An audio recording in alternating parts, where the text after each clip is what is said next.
PlayStation 4 and the Xbox One release, we haven't really seen a true next-gen game, and I don't care what side of the platform you're on. If you're on PlayStation, Killzone never lived up to the hype, and Resogun, it's an indie game. If you got yourself an Xbox, Forza lacked all of the content from previous games, it lacked anti-aliasing, and it wasn't even as good as the others. Rise was a flop in all respects, and Dead Rising has never been AAA.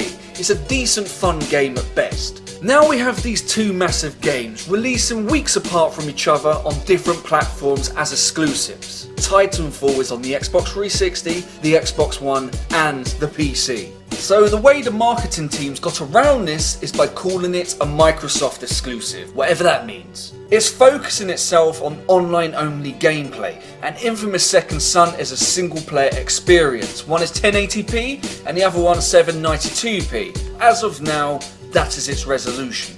And if you believe there's a case for Titanfall that could rival Infamous Second Son, you're deluded. If you want a grey, pasty shooter that is the resemblance of a fucking game that was on last generation, I'm talking about Modern Warfare if you can't catch my drift, then by all means Titanfall is better looking. But in terms of pure graphical fidelity and poly count and shaders, there's no competition. It's like comparing Crysis to Mario 64. And no, I'm not kidding. Now it really comes down to what type of gamer you are. If you like your online games before a single player, the choice is simple. But if you're like me and respect both mediums on their own excellence, one of them is trying to be different and one of them is happy to be a clone. Now the good thing about Sucker Punch is they have access to their own motion cap studio, and this has really allowed them to showcase their storytelling ability. There's a demo circulating the internet at the moment that gives us a clear indication of what direction they're taking, and let me tell you this, it really could rival Naughty Dog's storytelling ability. This isn't going to be some sappy, cheesy dialogue. From what I've seen today, they're really going to be tugging away at your heartstrings and they're going to be pulling you in for an epic experience. True immersion. And they have never been able to achieve this before because they had the comic book style cutscenes. But now with these full motion capture techniques, they really can give us the story that they've always wanted to.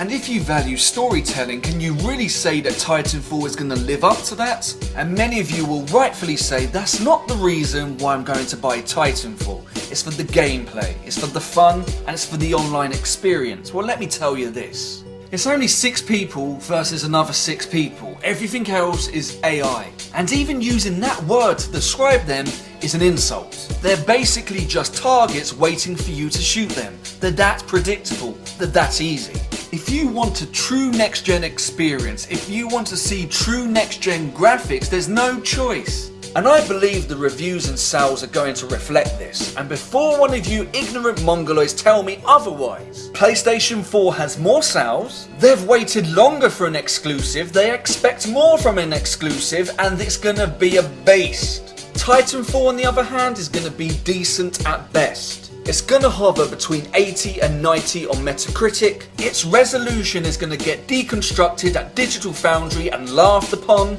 and you know what? I'm a bait!